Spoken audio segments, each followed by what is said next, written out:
Hello friends, SK teaching में आप लोगों का स्वागत है। हम लोग क्लास 10th के 303 जीव विज्ञान के महत्वपूर्ण प्रश्न देख रहे थे, जिसमें कि हम लोग 100 प्रश्न तक देख चुके थे। आज जो है 100 के आगे देखेंगे। यदि आप लोग नहीं चैनल को सब्सक्राइब किए, चैनल को सब्सक्राइब कर लीजिएगा। यहाँ पर देखिए 100 के आगे हम लोग आज देखते हैं। देखिए यहाँ पर 100 नंबर क्वेश्चन क्या था, एक बार फिर से रिपीट कर देते हैं। कहता है निम्न में सबसे तेज धड़कन किसका होता है? चूहा का। सबसे तेज धड़कन किसका होता है? चूहा का। फ्लोएम ऊतक द्वारा कार्बोहाइड्रेट का परिवहन किसके द्वारा? सुक्रोज के द्वारा। किसके द्वारा? सुक्रोज।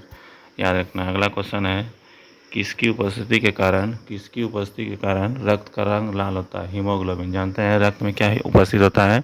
हीमोग्लोबिन। उसी के कारण से रक्त का रंग कैसा होता है? लाल होता है।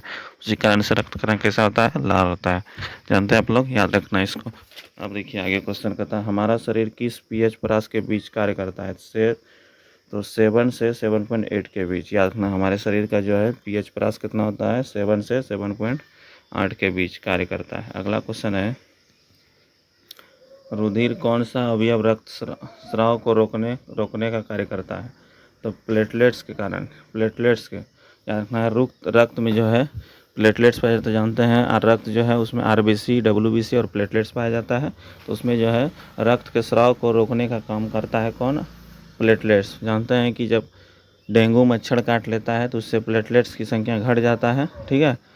तो उस समय ब्लड को जो है पानी की तरह बना देता है, जिसके कारण से ब्लड जो है थक्का नहीं बन पाता है। अब प्लेटलेट्स को अगर ज़्यादा मतलब बनाए रखना है, उसके लिए फिर जो है क्या पीना होगा? बकरी का दूध या गिलोई सब पीना होगा। उससे प्लेटलेट्स की संख्या बढ़ती है, ठीक है। याद रखना इसको। अगला पानी एवं घुलित खनिज पौधे में हस्तांतरण किसके लिए? जाइलम नलिकाओं द्वारा। किसके द्वारा? जाइलम नलिकाओं द्वारा होता है। किसके द्वारा? जाइलम नलिका द्वारा। अगला क्वेश्चन करता है पौधों में खाद्य पदार्थ का स्थानांतरण किस रूप में होता है? सुक्रोज। तो बता चुके हैं पौधों में खाद्य पदार्थ किस रूप में जमा होता है? स्टार्च के रूप में। और मनुष्य में कहेगा भोजन किस रूप में जमा होता है? ग्लाइकोजन के रूप में। याद रखना है। अगला क्वेश्चन है फ्लोएम में खाद्य पदार्थ का परिवहन पौधों के किस भाग में होता है? तो याद रखना ऊपर की ओर। किसकी ओर? फ्लोएम में थोबन करता है। किधर होता है? ऊपर की ओर, नीचे की ओर, दोनों की ओर फ्लोएम में। जल जैसे जाइलम का काम क्या है पौधों में?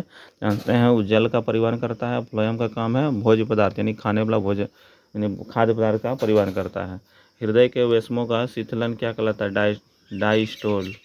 या पादप में जाइलम उत्तरदायी क्या है? जल का परिवहन के लिए। अभी बताएं पादप में जो है जौ से जाइलम, जौ से जल होता है। तो याद रखना है जल के लिए जल का परिवहन करता है कौन? जाइलम उत्तक। अब 110 के बाद 111 नंबर प्रश्न यहाँ पर देखिए क्या कहता है क्वेश्चन। कहता है पत्तियों में गैसों का आदान प्रदान किसके द्वारा होता है? रंध्रों के द्वारा। किसके द्वारा? रंध्रों के द्वारा। हृदय रक्त को संपूर्ण शरीर में पंप किया जाता है किसके द्वारा? निलय के द्वारा। जानते हैं अलिंद जो है एक होता है दायां अलिंद, बायां अलिंद, फिर क्या होता है? दायां अलिंद, बायां अलिंद और दो गो नीचे होता है दायां निलय, बायां निलय। याद रखना है। किस यंत्र का उपयोग रक्त मापने में किया जाता है?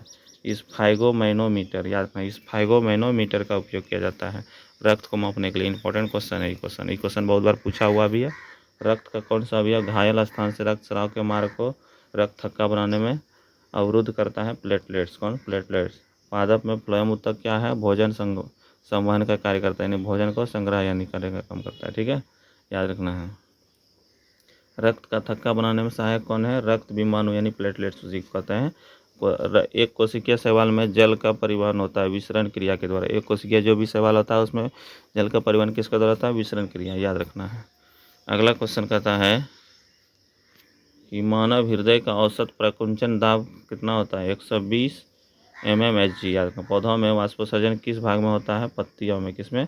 पत्तियों में। याद रखना। गाढ़ कोशिका कौन सी भित्ति मोटी होती है? तो भीतरी कोशिका। याद रखना कौन सी? भीतरी। अगला देखिए 120 के बाद 121 नंबर प्रोटोजोआ पदार्थ निष्कासन होता है विसरण क्रिया द्वारा।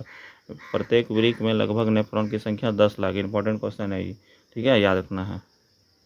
अगला क्वेश्चन है कहता है मूत्र में जल यूरिया का प्रतिशत कितना होता है? जल जो है याद रखना 96% होता है और यूरिया जो होता है कितना? 2%। याद रखना। मूत्र का रंग पीला होता है यूरोक्रोम के कारण कारण से। याद रखना है। अगला क्वेश्चन 125 नंबर देखिए क्या कहता है कृत्रिम वृक्क किसे कहा जाता है? डायलिसिस मशीन को। किसको? डायलिसिस मशीन को कृत्रिम वृक्क कहता है।